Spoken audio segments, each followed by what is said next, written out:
नमस्कार बच्चों। फिर से एक नया टॉपिक स्टार्ट करते हैं। माध्य विचलन हमने पढ़ा था ना। माध्य विचलन के बाद आज स्टार्ट करते हैं मानक विचलन। मानक विचलन जिसको कहते हैं हम स्टैंडर्ड डेविएशन। क्या कहते हैं? Standard deviation. स्टैंडर्ड डेविएशन आपका जो है वो परिक्षेपण की सबसे बढ़िया विधि है। हम ये अभी पढ़ रहे हैं ना, परिक्षेपण के माप।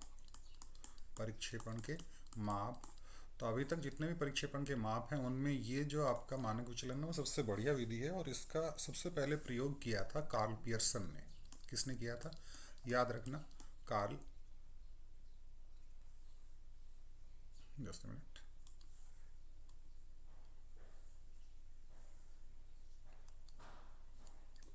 कार्ल पियर्सन ने जो है ना इसका पहले सबसे पहले प्रयोग किया था। और इसको विचलन वर्ग माध्य मूल भी कहते हैं। क्या कहते हैं? विचलन वर्ग माध्य मूल भी कहते हैं। ये इसका एक नया नाम है, विचलन वर्ग माध्य मूल मानक विचलन का।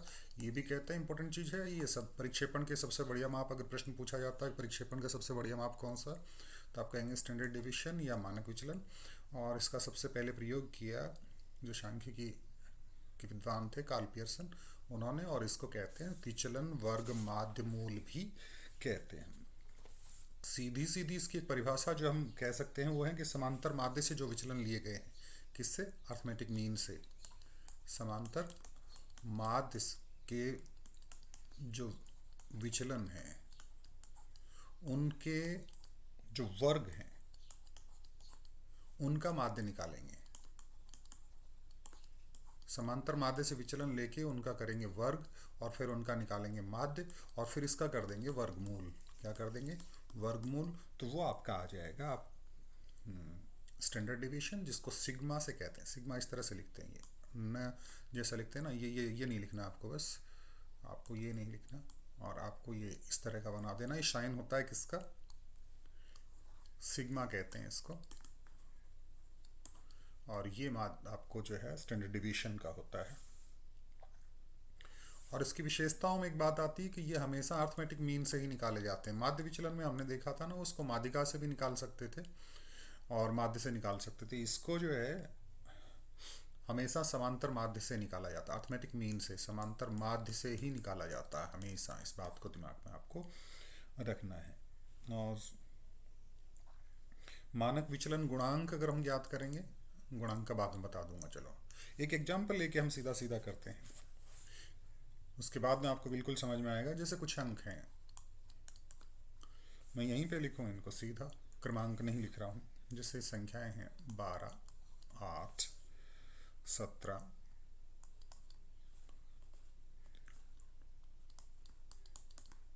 13, 15, 9,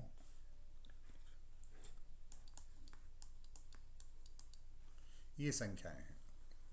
इनका हमें निकालना है क्या? मानक विचलन। क्या निकालना है? मानक विचलन। तो यहाँ पे हम डेविएशन ज्ञात करेंगे। इसका क्या ज्ञात करेंगे बेटा? डेविएशन ज्ञात करेंगे। विचलन डी, और वो होता है एक्स माइनस एक्स बार के बराबर। एक्स माइनस एक्स बार के बराबर। छोटा बना देता हूँ इसको, है ना, एक्स माइनस एक्स बार। इसका मतलब सबसे पहले तो इसका एक्स बार ज्ञात करना पड़ेगा। क्या याद करना पड़ेगा? एक्स बार। एक्स बार कैसे निकालेंगे? सारी संख्याओं को जोड़ लेंगे। 12, 8, 20, 17, 37, 37 और कितना हुआ ये? 40, 50, 50, 65, 65, 9, 74, 74, 8, 82 और 10, 92 और 11, 92 और 11, 103, 109 और 110। कितना हो गया? 110। और कितनी संख्याएं? 1, 2, 3, 4, 5, 6, 7, 8, 9 और 10। 10 संख्याएं। 10 का भाग दे देंगे। 110 में 10 का भाग दिया, कितना आया? 11। यानी एक्स बार का मान कितना आ गया? एक्स बार बराबर 11। तो यहाँ पे घटा देंगे हम, 12 में से 11 घटाया, आपका आ जाएगा। इसमें माध्य विचलन की तरह से मोड नहीं लेना आपको। जो भी प्लस माइनस में संख्याएं हैं उनको हम देखेंगे, है ना। आपको मोड लेने की जरूरत नहीं, मापांक लेने की जरूरत नहीं, प्लस का करने की जरूरत नहीं। 12 में से 11 घटाया 1, 8 में से 11 घटाया -3, 17 में से 11 घटाया 6, इसमें से 11 घटाया 2, इसमें से 11 घटाया 4, इसमें से 11 घटाया -2, इसमें से 11 घटाया 7, इसमें से 11 घटाया 0, इसमें से 11 घटाया -5 और इसमें से 11 घटाया -10। और इसको भी जोड़ लेंगे हम यहाँ पे, सिग्मा डी कह सकते हैं इसको आप, है ना, सिग्मा डी। एक कॉलम और बना लेंगे हम यहाँ पे, ये बन गया यहाँ पे।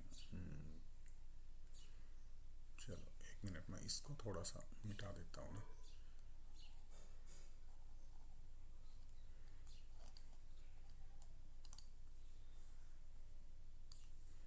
ये आपका हो गया x माइनस एक्स बार, और ये x माइनस एक्स बार जो आया ना, इसका स्क्वायर करेंगे। इसका स्क्वायर कहने का मतलब इसका स्क्वायर, 1 का स्क्वायर 1, -3 का स्क्वायर, किसी भी संख्या का स्क्वायर हमेशा प्लस में होता है। 6 का स्क्वायर 36, 2 का स्क्वायर 4, 4 का स्क्वायर 16, 2 का स्क्वायर 4, और ये कितना था 7 का स्क्वायर 49, 0 का स्क्वायर 0, 5 का स्क्वायर 25 और 10 का स्क्वायर 100। और इनका भी टोटल कर देंगे हम।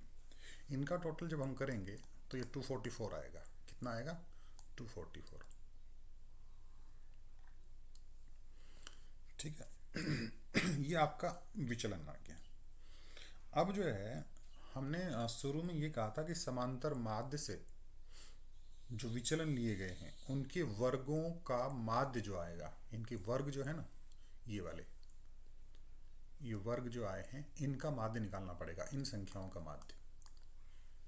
इनका जो माध्य आएगा उसका वर्गमूल ज्ञात करेंगे।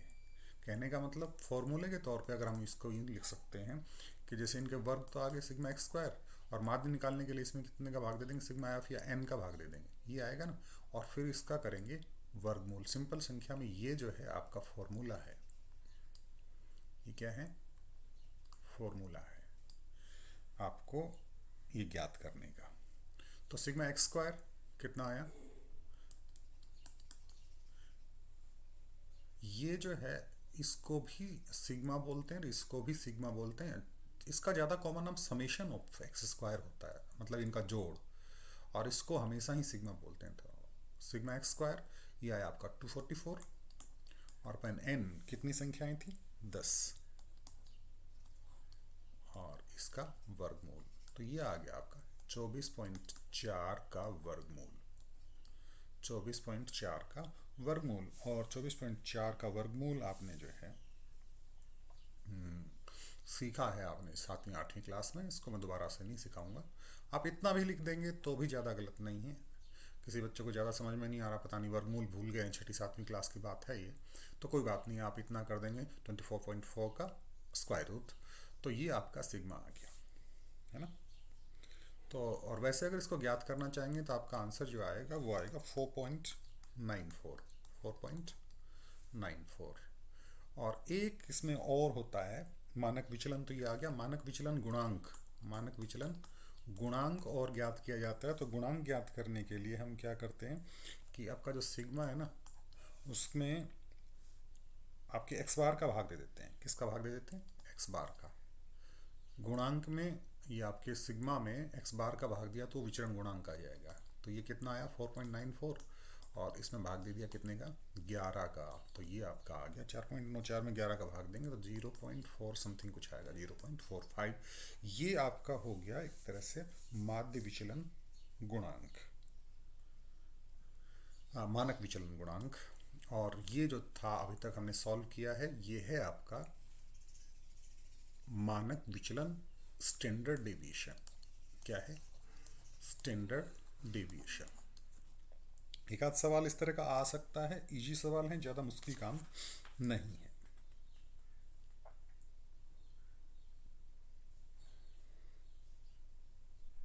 एक दूसरा तरीका इसका और है जिसको हम कहते हैं कल्पित माध्य की सहायता से। उस सवाल का तरीका भी आपको एक बता देता हूँ, कल्पित माध्य की सहायता से।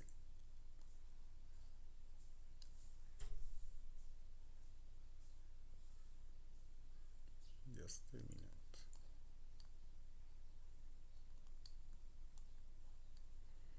कल्पित माध्य की सहायता से।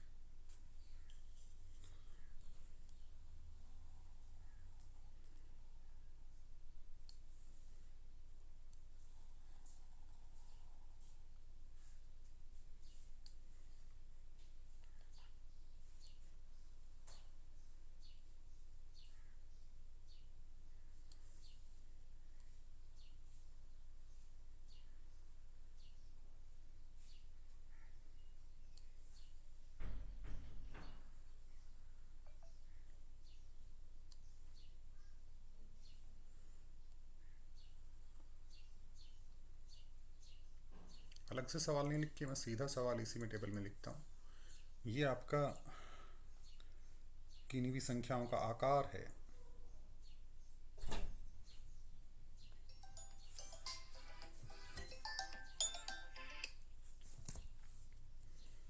यहाँ पे एक क्रम संख्या आप चाहें तो लिख सकते हैं।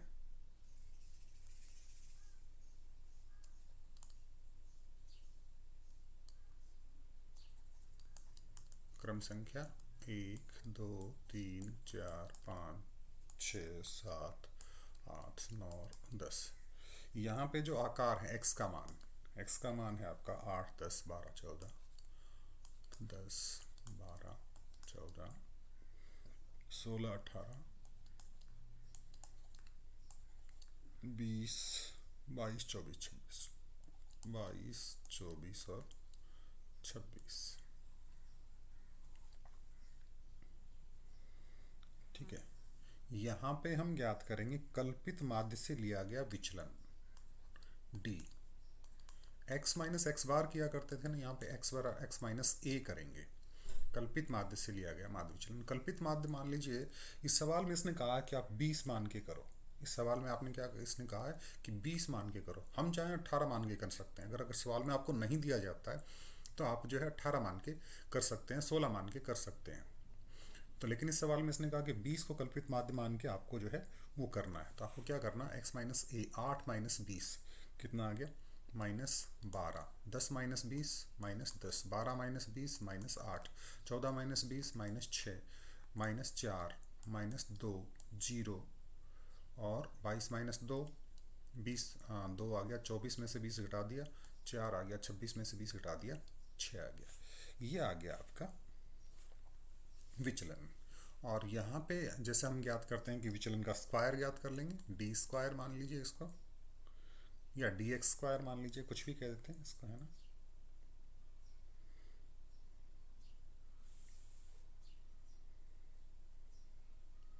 देखिए 12 का स्क्वायर मैं सीधा सीधा इसमें देख के कर रहा हूँ 144, 10 का स्क्वायर 100, 8 का स्क्वायर 64, 6 का स्क्वायर 36, 4 का स्क्वायर 16, 2 का स्क्वायर 4, 0 का स्क्वायर 0 ही होता है, इसका 4, इसका 16 और इसका 36, है ना।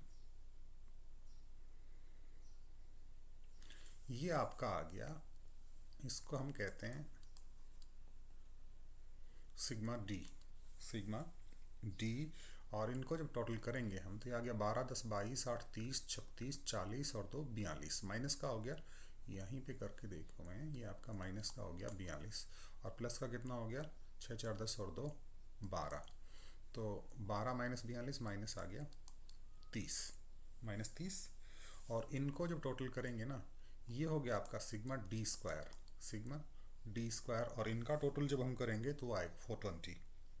कितना आएगा 420।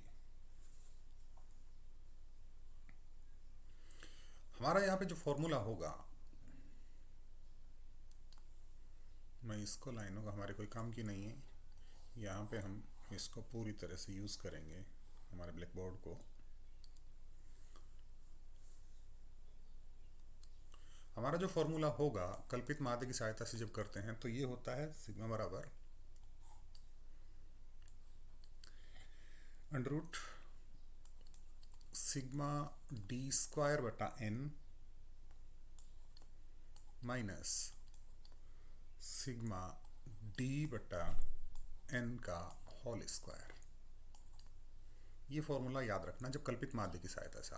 कल्पित माध्य की सहायता से आपको तभी करना है जब आपको कल्पित माध्य की सहायता से पूछा गया है। अगर आपको ये कहा जाए कि मानक विचलन ज्ञात करो तो मानक विचलन आपको सिंपल मेथड से, प्रत्यक्ष विधि से आप कर सकते हैं। आप देखिए सिग्मा बराबर सिग्मा डी स्क्वायर बटा n, सिग्मा डी स्क्वायर ये वाला, सिग्मा डी स्क्वायर कितना है अंडररूट 420 पॉन n कितनी है, ये संख्याएं कितनी है, यहाँ तक नंबर लगा ही रखा हमने 10 संख्याएं बटा 10 और माइनस ब्रैकेट में लिखेंगे सिग्मा डी बटा n। सिग्मा डी का मान कितना आया, ये रहा -30 बटा n कितना है 10 और इसका स्क्वायर। ठीक है, बराबर ये आ गया स्क्वायर ऑफ रूट 420 में 10 का भाग दिया 420 में 10 का भाग दिया कितना है? 42।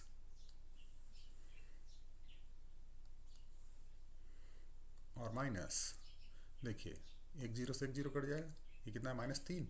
और -3 का स्क्वायर जो आएगा वो कितना आएगा? +9। तो 42 - 9, तो ये आपका आ गया 33 का स्क्वायर रूट, 33 का वर्गमूल। और 33 का वर्गमूल अगर हम ज्ञात करेंगे तो लगभग 5.74 आएगा, 5.74। और 5.74 जो है ये आपका आ गया। और इसकी सहायता से अगर हम इसका गुणांक ज्ञात करना चाहेंगे, क्या ज्ञात करना चाहेंगे? विचलन गुणांक। तो इसमें इसके माध्य का मान निकाल के, इसके माध्य का मान कैसे निकालेंगे? इन सबको जोड़ देंगे। इन सबको कितना जोड़ा? 8 18, 18 12 30, 30 और 14 44, 44 60, 60 78, 78 20 98, 98 200, 120, 120 170। और 170 में 10 का भाग दिया 17, यानी इसमें 17 का भाग दे देंगे तो आपका विचलन गुणांक आ जाएगा। क्या आ जाएगा बेटा? विचलन गुणांक। तो ये आपके मानक विचलन की विधियां हैं। दो सिंपल आपको विधि बताई है मानक विचलन की, प्रत्यक्ष विधि और अप्रत्यक्ष विधि। प्रत्यक्ष विधि में सीधा आपको डिवीजन ज्ञात करने, इसमें ज़रूरत नहीं है, आपको डी लेने की ज़रूरत नहीं है, एज्यूम करने की ज़रूरत नहीं है, उसमें आपको सीधा माध्य ज्ञात करना है। और इसमें जो है आपको माध्य ज्ञात करने की ज़रूरत नहीं है। और अगर सवाल कुछ इस तरह का आ जाए कि आपको फ्रीक्वेंसी दे रखी है, एफ दे रखा है, तो किस तरह से ज्ञात करेंगे? तो इसी तरह से एक टेबल बना लेते हैं हम।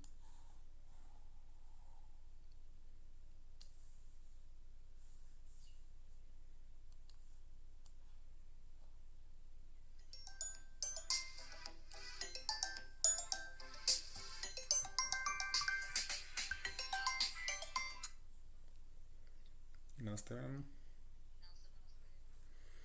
बताओ। सुबह बिमला मैडम 1, वीरेंद्र जी 2, और सुनील जी 3,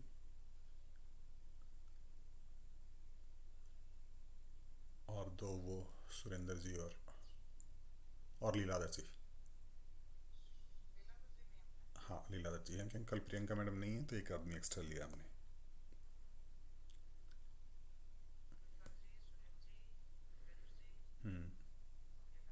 और लीलाधर जी।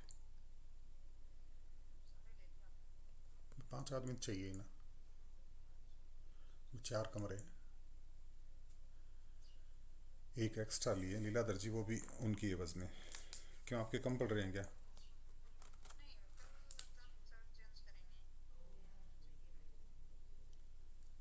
एग्जाम इंचार्ज क्यों छुट्टी पे जा रहे हो?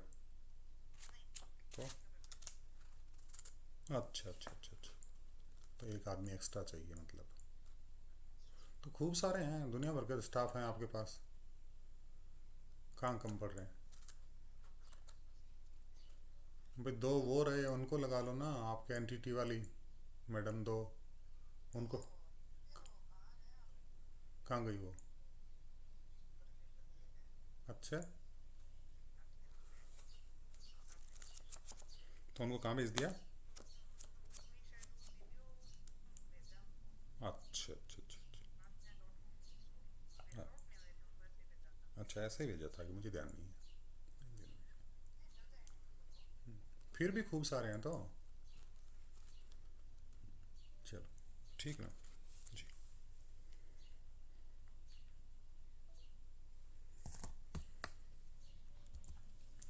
हम्म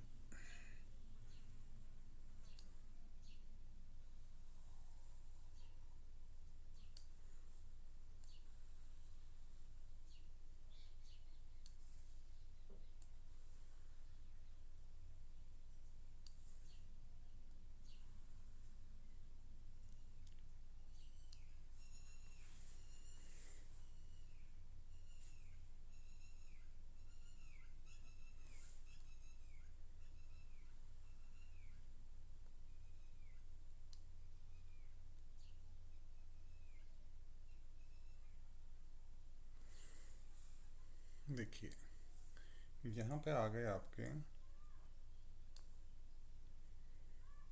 आकार, मान लीजिए वर्ग, मान लीजिए ये वर्ग आपका। एक सवाल मैं सीधा करता हूँ, 0 से 2, 2 से 4, 4 से 6, 6 से 8, 8 से 10 और 10 से 12। एक इनके जो मध्यमान ज्ञात करेंगे हम, m मान लीजिए या x मान लीजिए, कुछ भी मान लीजिए, तो इनके मध्यमान ज्ञात कर लेंगे। 1, इनका मध्यमान हो जाएगा 3, इनका मध्यमान हो जाएगा 5, इनका मध्यमान हो जाएगा 7, इनका मध्यमान 9 और इनका मध्यमान 11। और इनकी बारंबारता दे रखी है, f का मान जो हमारे सवाल में दे रखा है 2 4 6 4, 2 4 6 4, 2 और 6। यहाँ पे हम इसका एफ एम ज्ञात कर लेंगे। क्या ज्ञात कर लेंगे? F M. अगर एक्स लिखते तो एफ एक्स याद कर लेंगे, एम लिखे, एक ही बात है। एक्स लिखेंगे तो एफ एक्स याद कर लेंगे, एम लिखा हमने, किताब वाले ने एम लिख रखा, मैंने एम लिख दिया, कोई बड़ा इशू नहीं है। आप एक्स लिखें तो एफ एक्स हो जाएगा, इन दोनों का गुणा। 2 4 3 12, 6 5 30, 7 चौक 28, 9 2 18 और 11 6 66। तो ये आपका सिग्मा एफ एम आ गया। सिग्मा एफ एम बराबर इनका टोटल जो आ गया वो कितना आ गया? 156, 156। और सिग्मा एफ जो आया है ना, वो आपका आ गया 24। सिग्मा एफ जो है या एन, वो आपका आ गया। तो इसकी सहायता से पहले एक्स बार याद कर लेंगे। एक्स बार बराबर, याद है ना आपको, सिग्मा एफ एक्स बटा सिग्मा एफ होता है, या सिग्मा एफ बटा सिग्मा एफ एम। यहाँ पे एफ एम लिया या एफ एक्स लोए की बात है। तो ये हो गया 156, 156 में भाग दिया 24 का, और 156 में 24 का भाग दिया तो आपका आ गया 6.5। कितना आ गया? 6.5। इसमें से x में से या m में से जो है आपका, ये घटा देंगे हम 6.5 इस मध्यमान में से। यानी ये कह सकते हैं कि m माइनस एक्स बार, m माइनस एक्स बार, ये घटा दिया हमने। इसमें से 6.5 घटाया तो माइनस का 5.5 बच गया, माइनस का 3.5 बच गया, और ये हो गया 5 में से, तो ये हो गया आपका माइनस 1.5।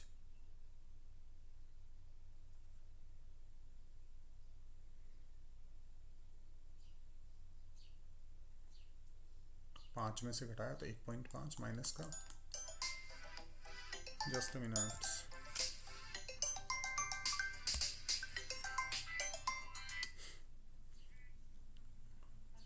नमस्ते मैम जी। हाँ कल वो संदीप जी को फ़ोन आया था कि प्रियंका मैडम छुट्टी पे हैं तो एक आदमी एक्स्ट्रा चाहिए। अभी अभी अभी 10-15 मिनट पहले संदीप जी का फ़ोन आया था, तो वो कह रहे थे कि प्रियंका मैडम छुट्टी पे हैं कल, इसलिए मैं कभी एक आदमी तो एक्स्ट्रा चाहिए ना।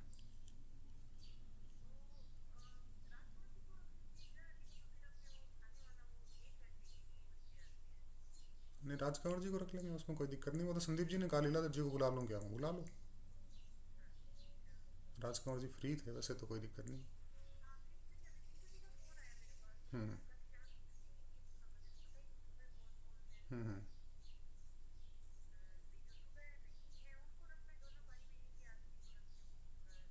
हाँ सही है।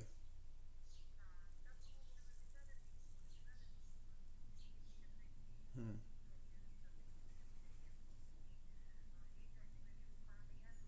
बिल्कुल बिल्कुल बिल्कुल। हम्म। नहीं, वो तो संदीप जी बोले कि लीला जी को बुला लेता हूँ, मैं फ़ोन कर देता हूँ, तो उन्होंने फ़ोन किया था।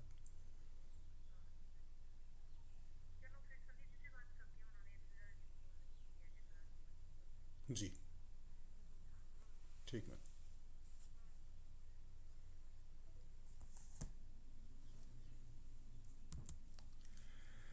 हाँ, 7 में से कितना घटा रहे थे हम? 6.5। 7 में से 6.5 को हमने घटाया तो ये हो गया आपका 0.5, और 9 में से 6.5 को घटाया 2.5, और 11 में से इसको घटाया 4.5। और ये जो m माइनस एक्स का होल स्क्वायर है, m माइनस एक्स बार जो है इसका होल स्क्वायर है, इसको कर लेते हैं। 5.5 का होल स्क्वायर करेंगे, इसको एक तरफ एक बार के लिए एक्स स्क्वायर मान लीजिएगा आप। है ना। तो ये आ गया 30.25, ये आ गया 12.25, ये आ गया आपका 2.25, इनका स्क्वायर कर रहा हूँ मैं, और ये आ गया आपका 0.25, ये आ गया 6.25, और 4.5 को 4.5 से करेंगे तो 20.25, ये आपका आ गया। और ये एक्स स्क्वायर के साथ एफ का गुणा कर देंगे तो ये हो गया एफ एक्स स्क्वायर, और एफ एक्स स्क्वायर का मतलब इसको एफ से गुणा करना, इसको एफ से गुणा करना। 30.25 को 2 से करेंगे तो ये आ गया 60.5। 5 जीरो लिखना चाहें 5 जीरो लिख दें, 5 लिखना चाहें 5 लिख दें। ये आपका आ गया 49, कितना आ गया 49। ये आपका आ गया 13.5, ये आपका आ गया, और 0.25 को कितने से किया 4 से, तो ये आपका आ गया 1.0। 6.25 को किया कितने से, एफ से करेंगे, 2 बार किया तो 6 दूनी 12, और 12.25 सॉरी 12.5, और ये आ गया 121.50। ये आपका एफ एक्स स्क्वायर का मान आ गया। और मानक विचलन के लिए क्या करेंगे, सिग्मा एफ एक्स स्क्वायर जो है आपका, इसका सिग्मा एफ एक्स स्क्वायर याद कर लेंगे, और इसका टोटल आपका आ गया सिग्मा एफ एक्स स्क्वायर का मान जब हम याद करेंगे 258, कितना आ गया 258। इसको मिटा दो।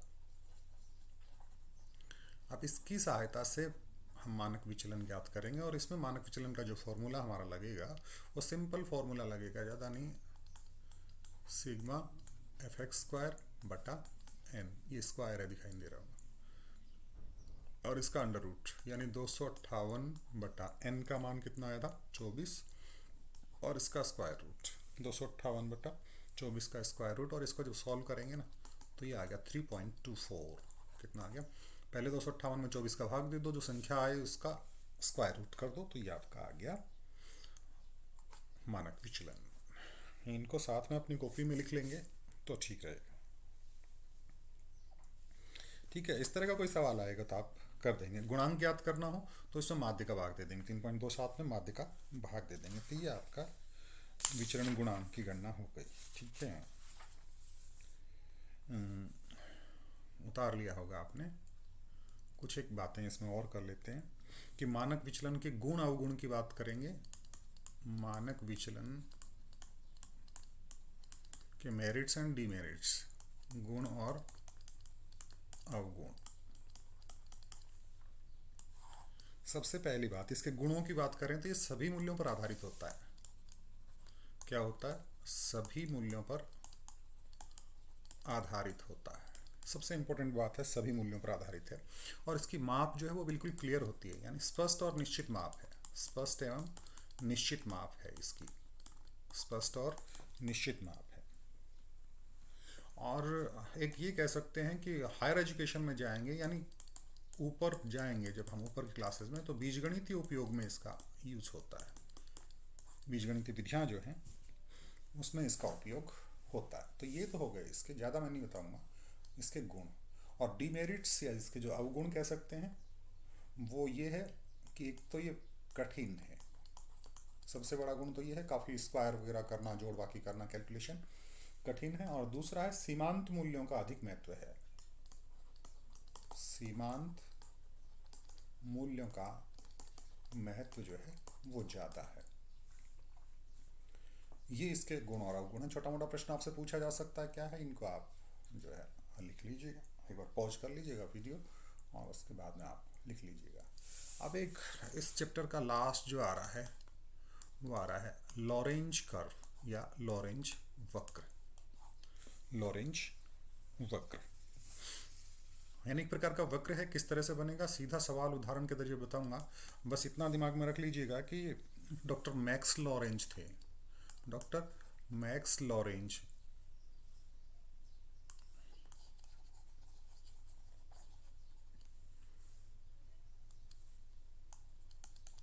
डॉक्टर मैक्स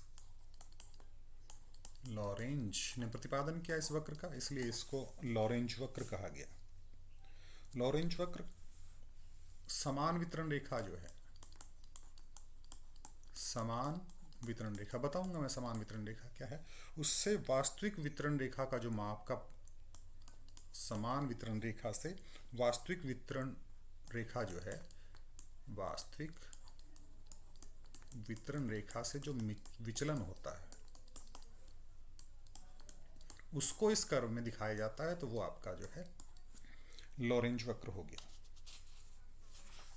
सीधा एक उदाहरण के जरिए मैं आपको लॉरेंज वक्र का बताऊंगा कि जैसे एक आय दे रखी है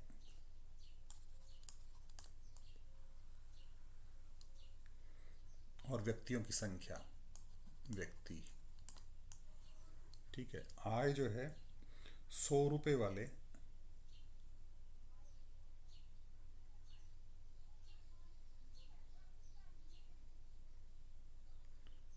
100, 200, 400, 500, 800, 100, 200, 400, 500 और 800, और व्यक्ति दे रखे हैं 80, 70, 50, 30 और 20।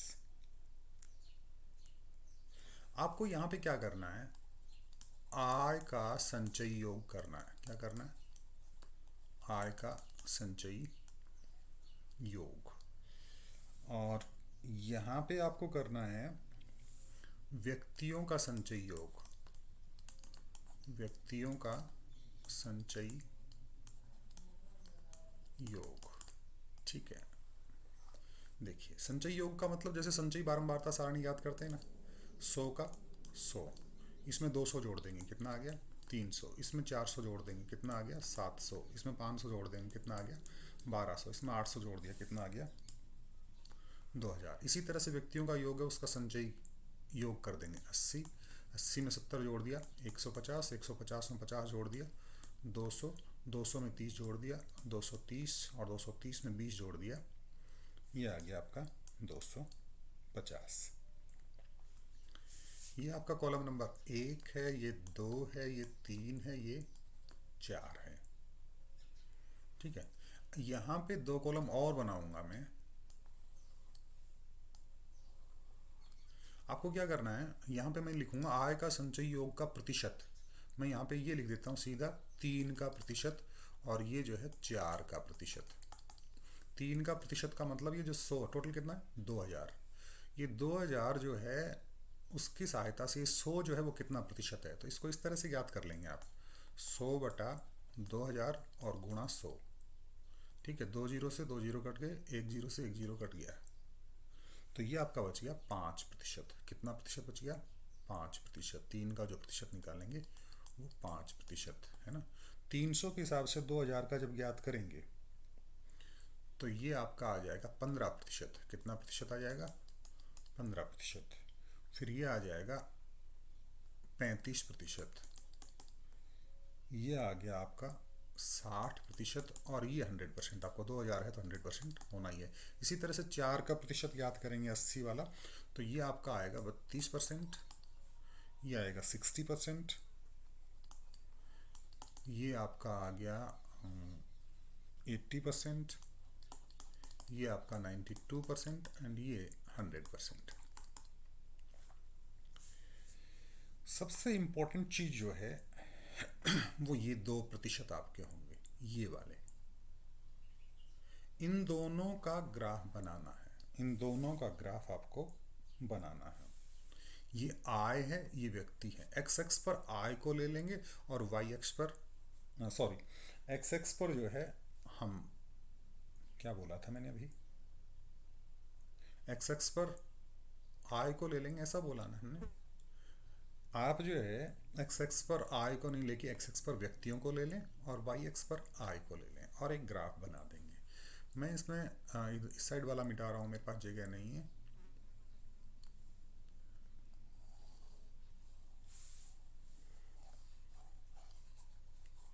क्योंकि हमें इन दोनों की जरूरत पड़ेगी।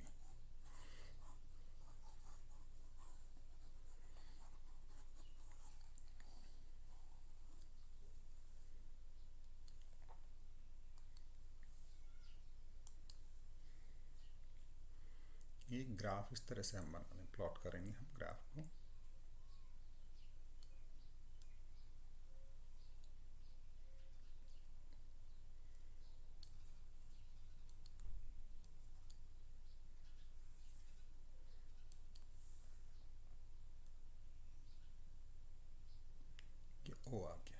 इस पे जो है हम आय ले लेंगे, है ना, और इस पे ले लेंगे व्यक्ति। ठीक है, इसको इस तरह से हम कर सकते हैं, ये 10, 20, 30, 40, 50, 60, 70, 80, 90 और 100। इसी तरह से इसमें करेंगे हम 10, 20, 30, 40, 50, 60, 70, 80, 90 और 100। ये जो है आय को हमने कहाँ पे लिया, आय को इस पे लिया, पहले आय है ना और फिर व्यक्ति हैं, इनको कहाँ लिया हमने, यहाँ पे लिया। तो इसको पहले देखेंगे, 32 जब है ये वाला तो वो कितना है, 5 है आपका, यहाँ पे इस तरह से होगा। और जीरो से मानते हुए मैं इस ग्राफ को प्लॉट जब करूँगा तो ये इस तरह का ग्राफ जो है वो आपका एक लास्ट में तो वही 100 आना है, इस तरह का एक ग्राफ बनेगा। और इसका जो जीरो है उसको आप ये लास्ट वाली जो रेखा है ना इससे मिला दीजिएगा, ये ग्राफ आपका इस तरह से मिलेगा। और इसके मूल बिंदु को इसके लास्ट पॉइंट से मिला दीजिएगा। ये वाली जो रेखा है इसको कहते हैं समवितरण रेखा। क्या कहते हैं, समवितरण रेखा। और ये जो आपका वक्र बना हुआ है इसको कहते हैं लॉरेंज वक्र। क्या कहते हैं, लॉरेंज वक्र। किस तरह से बनाएंगे इसको, 32 लिया मान लीजिए, यहाँ पे 30 और 2 32 है, इसमें कितना है 5 है, फिर इसमें 60 है, ये 60 है, ये 60 से ऊपर आपने कितना लिया 15 लिया, तो मान लीजिए 15 यहाँ पे आ गया। फिर ये 80 है तो 80 में कितना आ गया 35 आ गया, तो 35 मान लीजिए आपका यहाँ पे कोई आ गया। ठीक है, उसके बाद में 92 है, ये 92 इधर कहीं आएगा, और 92 की जगह इधर कितना 60 है तो ये इस जगह आएगा, और लास्ट में जहाँ 100 है वहाँ इसका 100 आ गया, ये आ गया ये वक्र। तो इस तरह का एक वक्र बनेगा लॉरेंज वक्र, इसको लॉरेंज वक्र कहते हैं। और इसको समवितरण कहते हैं। समवितरण रेखा का मतलब इसके जो मूल बिंदु हैं उसको, जो लास्ट वाला बिंदु है 100 उसको मिलाने वाली सीधी रेखा जो है उसको समवितरण रेखा कहता है। अब इसकी क्वालिटी ये होती है कि विचलन ज़्यादा कब होगा, लॉरेंज वक्र जो है इस समवितरण रेखा से जितना ज़्यादा दूर होगा ना उतना ही विचलन ज़्यादा होगा। तो ये आपका लॉरेंज वक्र है। लॉरेंज वक्र आपने उतार लिया होगा, मैं इसको मिटा देता हूँ। अब लॉरेंज वक्र के अनुप्रयोग जो हैं वो क्या क्या काम आता है लॉरेंज वक्र। तो एक तो आय के वितरण को मापने में काम आता है, आय के वितरण को मापने में काम आता है। दूसरी बात, संपत्ति का वितरण करना हो, संपत्ति का वितरण। तीसरी बात, मजदूरी का वितरण, यानी जितने भी वितरण होते हैं, लाभ का वितरण, ठीक है, उत्पादन का वितरण, उत्पादन का वितरण, और लास्ट में हम एक और कह सकते हैं कि जनसंख्या का वितरण। इन सब के लिए लॉरेंज वक्र काम आता है ना।